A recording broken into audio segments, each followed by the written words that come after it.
There are 11 Japanese organization rules that Americans break every single day, and together they are the reason your house looks messy and full of clutter, no matter how many hours you spend organizing the place. Most Americans are breaking at least 4 of these rules without realizing they even exist. Japan built a whole system around organizing the house so mess never gets a chance to build up in the first place. Japanese homes are less than half the size of American ones, with fewer closets and no basement, garage, or attic, and there is still room for everything. The first rule is one that you'll break tonight without thinking, and it is why you own clothes you have not seen in a year. Number 6 is about the messy drawer in your kitchen you are afraid to touch. And number 8 is why you spend 15 minutes a day looking for things you already own. The first Japanese organization rule Americans break is about the way your clothes sit in the drawer. In a Japanese home, clothes are folded into small rectangles and stood up on their edges, so every item in the drawer is visible from above the second you open it. In an American house, it goes the other way, where clothes get stacked flat on top of each other, 6 or 7 deep, and you only ever see the shirt on top of the pile. That means the shirt at the bottom of that stack is the one you have owned for 2 years and worn twice, because you have never once lifted the 6 shirts above it to get to it. A drawer of 6 stacked shirts is a drawer where you own 1 shirt and store 5. Standing them up fits more into the same drawer, not less, because a folded rectangle takes up less vertical space than a rumpled flat pile ever did. This is the same principle Marie Kondo teaches on the Netflix show from 2019, and it is worth knowing that KonMari is the export version of a much older Japanese practice called danshari, which means refuse, dispose, and separate. The Japanese reasoning is that a stack is a decision you have to unmake every time you want the thing at the bottom, and no drawer should require a decision to open. So do 1 drawer tonight. Fold everything into rectangles and stand them up on their edges. It takes about 4 minutes. A similar pile exists in your kitchen, made of things that weigh 8 pounds each. The second Japanese organization rule Americans break is about the cabinet you dread opening. In a Japanese kitchen, every flat object in the cupboard stands upright in its own slot, so baking sheets, cutting boards, cooling racks, and pot lids all get pulled out one at a time without touching anything else. In an American cabinet, all of those things lie flat on top of each other in a leaning pile, and you know the sound the whole pile makes when you go in for the one on the bottom. The fix for this is one of the strangest crossovers in the whole house, which is that you use a file holder. An office object, the kind you buy from magazines or manila folders, is the thing that finally organizes the baking sheet cupboard. Every item gets its own vertical slot. Nothing is ever lifted to reach something else, and the whole pile stops existing. 2 file holders run under $10, and once they are in the cupboard you dread the most, the cupboard stops being the cupboard you dread. A pile is horizontal storage, and horizontal storage cannot be read. That is the entire mechanism in one sentence, and it applies to more than just cabinets. The Japanese reasoning is that if you cannot see everything in a space in the first second you open it, that space is not organized, no matter how neat it looks from the front. So get 2 file holders and put them in the cabinet you dread opening. That cabinet is full because of what is on your counter, and the counter is the surface your guests actually see. The third Japanese organization rule Americans break is about your kitchen counter. In a Japanese kitchen, the counter is empty because tools and bottles hang off rails or magnetized to the wall so the flat surface stays clear for cooking. In an American kitchen, the counter holds the knife block, the coffee maker, the paper towel holder, the fruit bowl with 1 banana in it, the mail, the spice rack, and the stand mixer you use twice a year, and every single one of them has been sitting in the same spot for months. The counter is the first thing anyone sees when they walk into your kitchen. A guest forms their whole opinion of the house in about 4 seconds, standing right there, and every object on that counter is talking to them before you get a chance to. Every couple in America has the same recurring fight about the same flat surface. The real subject of the fight is that nothing on that counter has anywhere else to go. Every object sitting on the counter has a footprint, and around that footprint is a ring of dead space you cannot cook in, cannot chop in, and cannot set anything else down on. That is why you actually cook on a 9-inch square in the middle of the counter, no matter how big the counter is, because the dead space around the coffee maker, the knife block, and the paper towel holder has eaten the rest of it. A magnetic knife strip, a wall rail for utensils, and a wall-mounted paper towel holder move all of that off the counter and onto the wall, and you get your counter space back. That is the pattern behind all 11 of these rules. The Japanese are not tidying harder than you are. They are building the room so clutter has nowhere to collect in the first place. I've put every one of these rules and the systems that make them work into a book. So if you want the full version, scan the QR code on screen or click the link in the description to get your copy. Now the next rule is about the space above your counter. The fourth Japanese organization rule Americans break is about the space above your plates. In a Japanese cabinet, the shelves are set at the height of what actually goes on them, so a shelf of plates has about an inch of clearance above the tallest plate and nothing more. In an American cabinet, the shelf sits at a factory standard height that has nothing to do with your plates, and there is 5 or 6 inches of empty air between the top plate and the shelf above it. Go and open your plate cabinet right now and take the tape measure to the space between your tallest stack and the shelf above it. The gap will be 5 inches, sometimes 6. Now multiply that by every shelf in your kitchen, then by every cabinet in the house, and work out the cubic feet of empty air you are paying for in a room you already thought was too small. You paid for all of it. The fix is shelf risers, which are metal or plastic platforms that sit on the existing shelf and give you a second level halfway up the wasted space, so your mugs sit on top of your plates instead of leaving 3 inches of air above them. 2 risers cost less than lunch, they need no tools, and they take about a minute to install. The Japanese reasoning is that a cabinet is measured by what goes in it and not by how tall it was built. That was one cabinet where the wasted space cost you nothing but volume. There is another cabinet in your house where wasted space is costing you money every single week. The fifth Japanese organization rule Americans break is one I spoke about in my previous freezer video, and I will say it again here, which is that you cannot forget something you can see. In a Japanese freezer, everything is stored upright in bins, with labels facing forward like files in a filing cabinet, so opening the door shows you every single thing in there in the first 2 seconds. In an American freezer, bags get thrown flat on top of each other in the exact order they were bought, and the bag on the bottom is welded to the back wall under a year of ice. That is why you have a second bag of the same thing you already own, because you could not see the first one when you were at the store. And it was cheaper to buy again than to spend 40 minutes digging through the freezer looking for it. You own 3 tape measures and 4 pairs of scissors for the same reason. Searching for the one you already have costs more time than driving to buy another one, so you buy another one. The fix is 3 plastic bins for the freezer, with everything in the bin standing upright on its edge like a filing cabinet, and every label facing the door. When the door opens, every bag in the freezer is readable in a glance, and the second bag you buy at the store is going to be the first one you have bought all year. The Japanese logic is that storage is really about visibility, and if you cannot see the thing, you do not own it. You are just paying to keep it cold. The freezer is at least obvious about the problem. The same thing is happening in a drawer you open 6 times a day. The sixth Japanese organization rule Americans break is about the drawer I am talking about, which is the one from the beginning of the video, the one everyone in the house calls the junk drawer. In a Japanese home, every drawer is divided into compartments, so socks live in one section, chargers in another, batteries in a third, and every category has its own place. In an American home, most drawers are one open box, and inside that box are socks, chargers, one loose battery, a tape measure, a hair tie, and a bookmark from a hotel in 2017, and you go through the whole box by feel every time you open it. This is a property of open space, and it has nothing to do with your discipline. Any undivided compartment in any house will drift toward junk drawer over time, because the drawer offers no place for anything, and everything ends up in it. The rule that governs this in Japan comes from the first 2 letters of the Toyota production system, which are Siri and Saiten, meaning sort and set in order. Your junk drawer is failing a standard that runs the most reliable car company on earth, and the fix is 50 cents worth of plastic dividers. An open compartment is a junk drawer that has not finished forming yet. The Japanese reasoning is that every object needs an address, and a drawer without dividers is a drawer where no object has one. So put dividers into one drawer a night for a week, and by the end of the week, no drawer in the house is a junk drawer. Dividers fix the drawer. But the drawer is only as good as the piece of furniture it lives in, and that is where the biggest mistake in the American house is hiding. The seventh Japanese organization rule Americans break is about the furniture you chose for the room you are sitting in right now.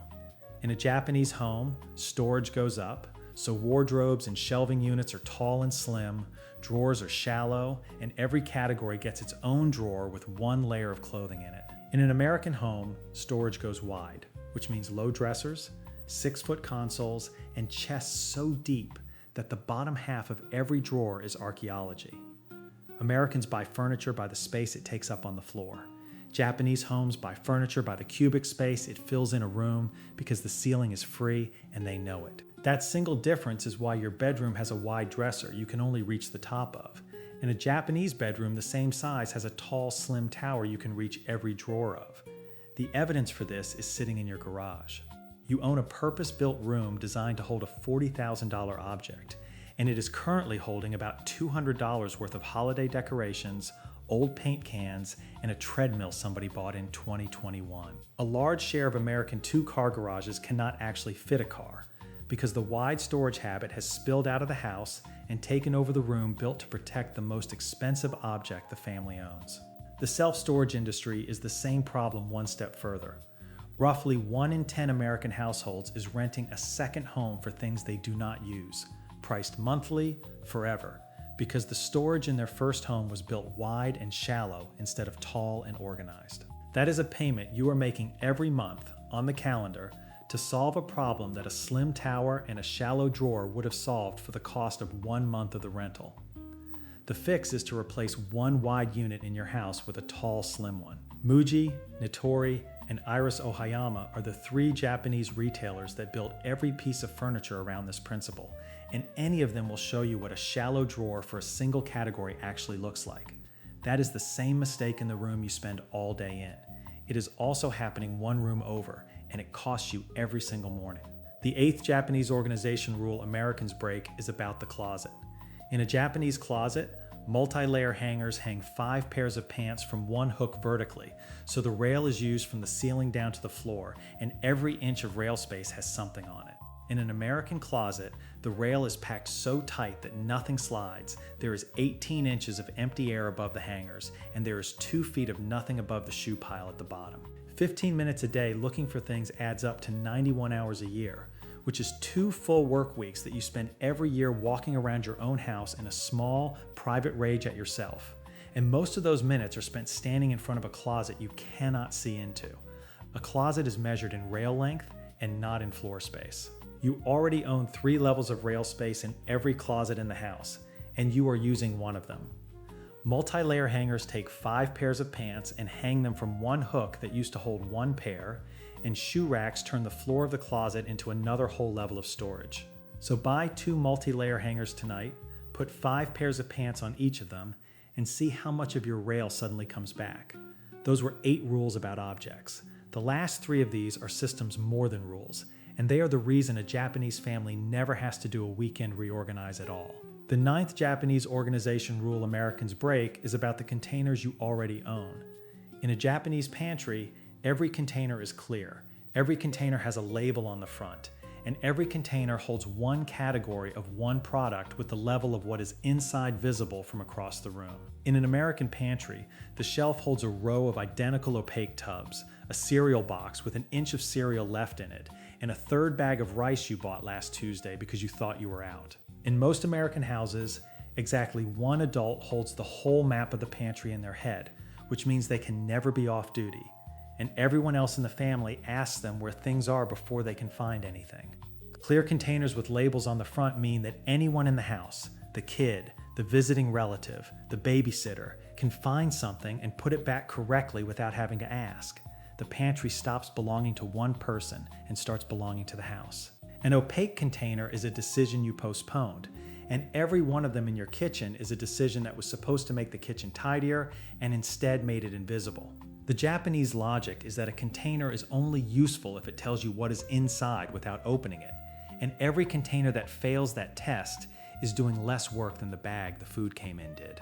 So swap out the 6 things you buy most often into clear containers with labels on the front, and see how much of your kitchen suddenly belongs to everyone in the house instead of just you. Which brings us to the containers you already own and where they came from. The 10th Japanese organization rule Americans break is about how you bought storage in the first place. In a Japanese home, storage is bought once. meaning one product line, one color, two sizes, and the measurements of every shelf are taken before a single container comes home. In an American home, storage is bought one crisis at a time. Open the closet under your stairs or the one in the garage and look at what is in there. There is a wicker basket from a Target run in 2019, 2 clear bins from a Container Store trip after a bad week, a cardboard box you never unpacked, 3 canvas cubes that came free with a shelf, and a Rubbermaid tub from the garage that now holds towels in a linen closet. Every one of those was bought on a day you decided to get organized, and that pile is evidence of every separate time you did. The problem with the pile is that nothing in it stacks. The wicker basket has a flared lip. The canvas cubes are 2 inches too tall for the shelf, so the shelf above them is half empty.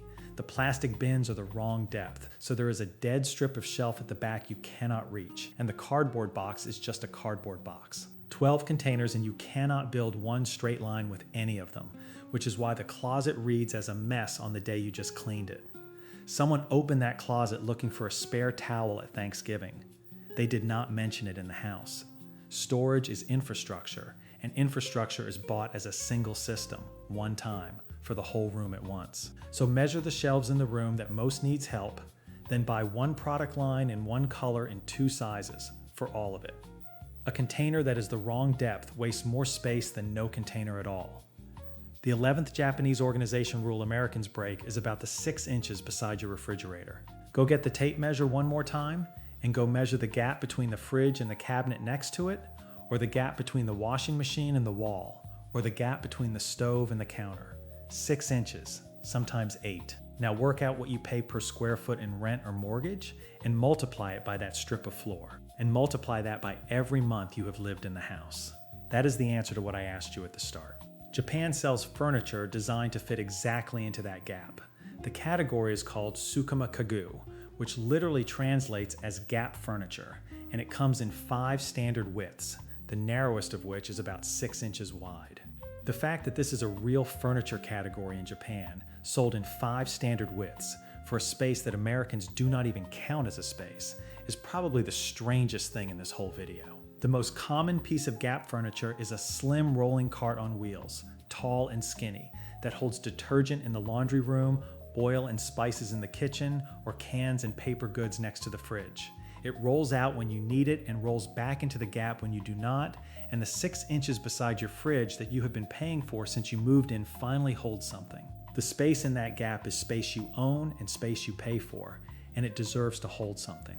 There is one more, and I am not going to number it because it works one level above all the others. It is the reason you needed the other 11 in the first place. The Japanese entryway is called the genkan, and it is the small tiled area right inside the front door where shoes come off, coats come off, bags get set down, and the outside world stops. In an American house, the front door opens straight into the living room or the kitchen, and every item that walks in the door, every key, every piece of mail, every jacket, every school paper, and every Amazon box keeps walking until it finds a flat surface to land on. That flat surface is your counter, or your dining table, or the back of your couch, and everything you have ever put down on those surfaces walked in through your front door and never got stopped. The fix is to build a small genkan zone within 3 feet of your front door, which is 1 hook for coats, 1 tray for keys and mail, and 1 basket for bags. Everything that walks in gets dealt with there before it can reach a single surface anywhere else in the house. This is the fastest visible payoff on the entire list, because the day you set it up, the drift of paper and jackets across your counters stops overnight. Every one of those rules was one of the 4 laws from the start. Stand it up, go tall, make it visible, and count the gaps. Your house was never the problem, the geometry was. There is a 3-question test you can run on any storage space in your house right now to figure out where to start. The first question is, can I see everything in here without moving anything? The second is, does every object in here have one fixed place, or does it end up in a different place every week? The third is this space empty because it is empty, or because it is the wrong shape to use? There are 2 Japanese words that pull this whole video together. The first is teichi, which means the fixed position that every object in the house is assigned to, so that when you pick something up, you already know where it is going. Clutter is really unmade decisions, and Teichi is the decision made in advance. The second word is ma, which means empty space treated as something you own on purpose and not something you failed to fill. The empty shelf you feel a little guilty about is the goal. Every one of these rules survived because it made sense the first time somebody did it. The wide dresser was cheaper than the tall one. The wicker basket was on sale that Saturday. The stack of shirts fit the drawer the day you moved in. Americans have never been careless about their homes. They just never went back and checked what those first decisions were doing over 10 years. American homes are built with storage that is wide when it should be tall, deep when it should be shallow, and opaque when it should be clear. And then everyone who lives in one blames themselves for the result. And let me know in the comments which of these 11 rules is the biggest problem in your house right now and what you will get to first. All right, thanks a lot for watching. Check out my previous video appearing on your screen, and I will see you in the next one.